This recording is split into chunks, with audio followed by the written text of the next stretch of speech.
Hey there, it's JohnBerry555, and welcome to my full review of Star Wars The Bad Batch, Season 2, Episode 8, Truth and Consequences. So this episode picks up exactly where the clone conspiracy leaves off. The Bad Batch are contacted by Rex, and they're tasked with retrieving the data that will prove that Admiral Rampart ordered the destruction of Kamino. So the Bad Batch and Rex go sneak aboard Rampart's Star Destroyer that have to fight some clones, and end up causing more damage to it. But that's a minor thing. Sure, they're fighting the Empire really and revealing the truth. But while all that's going on, Omega is getting a 101 on politics because they make the wise decision. Actually, Omega is the one who makes the decision that she's not going to go do that. So she volunteers to come and Senator Chuchi. And part of it is to keep Senator Chuchi safe. But this is also probably the safest place for Omega, except for she's in the halls of the Senate, the Imperial Senate. And she literally is within like a meter, a yard basically, of Admiral Rampart at one point. And I'm like, does he recognize that she's a clone? Probably not.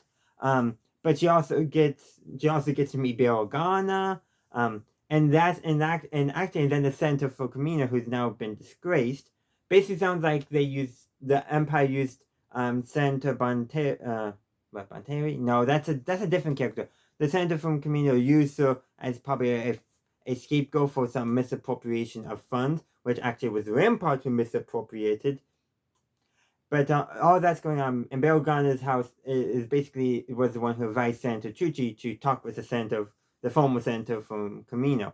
And I suspect when the former senator from Kamino entered Senator Chuchi's office and saw Omega, I suspect she suspected that Omega was a clone. That's the only person Omega reveals in the entire Senate that she's a clone, at least on screen. Probably is the only one. But that is kind of an interesting thing to know. I have a feeling that the Cameron and Center suspected. I mean, what Cameron, who worked closely with the cloners, I mean, come on, there has to be a connection there. But like, they do successfully reveal the truth of what happened to Kamino, but then the Emperor comes in and he twists it. Like basically, Admiral Rampart, he was in the wrong. He's gonna be punished accordingly. Guards arrest him. Literally. Actually, it was Masamita who ordered that, and then the Emperor in his address basically says that, and the fact that the clones so readily followed his orders, we can't trust, but not that we can't trust him, more like we can't rely solely on them anymore. And therefore the bill that would allow for civilian conscription passes.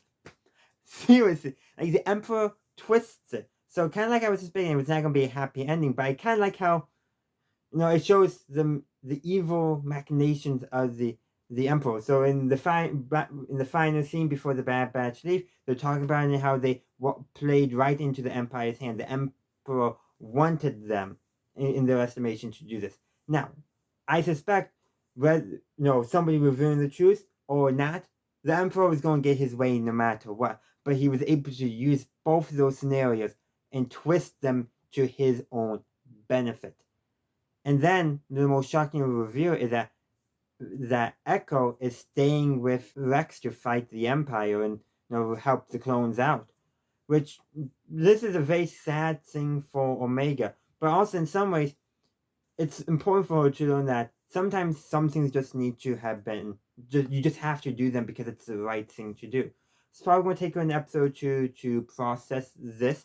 But I see basically both points of view. Echo has been wanting to do more to fight the Empire, while Hunter has been wanting to keep them all safe, especially Omega, safe from the Empire. And in some ways, this is probably the best way of doing it. Echo and Fives doing probably the more dangerous work, rescuing clones, helping clones who are doubting the Empire and all that to escape. Meanwhile, the Bad Batch can be on the outside, the people they call when they need additional help. I have a feeling that's what's going to be, but it was a sad ending, and even if they didn't do that, it still was going to be a sad ending. But I do appreciate that it was a sad ending because, well, we need to know that the Empire is going to twist things to its own benefit. Like, let's just take in Star Wars Andor. Even if the Aldari heist didn't happen, the Empire is going to find some way to crack down on dissents and increase sentences, and so they can increase their prison labor. The Empire is going to find a way of doing that no matter what.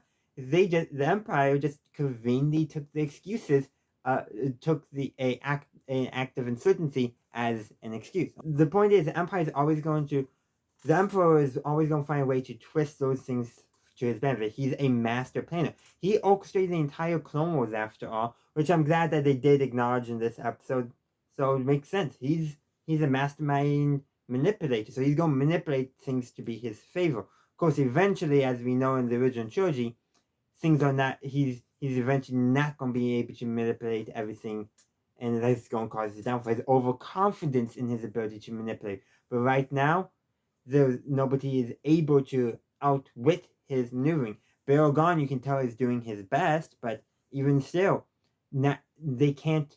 The Empire is just a master manipulator and has so much support. It's hard for those who want to fight the Empire to do so in the political theater. Hence why we do see a rebellion form, a rebellion that's going to take armed conflict to the Empire. And another thing to note is I do appreciate that Senator Tucci promises Omega that she'll continue to fight for the rights of the clones, because you can definitely tell Omega was saying that the clones didn't have any representation, and the closest was the Camerons, who only represented themselves. But that's probably where I want to really end this episode. It's kind of a lackluster ending on my part. It's kind of fitting for the sad and unfortunate ending of this episode that had to be that way because of its nature as a prequel. The Bad Batch couldn't succeed in stopping the creation of the Stormtroopers, but what they could do is succeed in helping solidify the early elements of rebellion against the Empire. But those are just my thoughts. I would love to hear your thoughts in the comment section down below. I do hope you enjoyed this review. If you did, please be sure to give this a like, a vote, and share. Also, consider subscribing to the channel if you haven't done so already. And as always, have a good day, a good night, wherever you are. May the Force be with you always.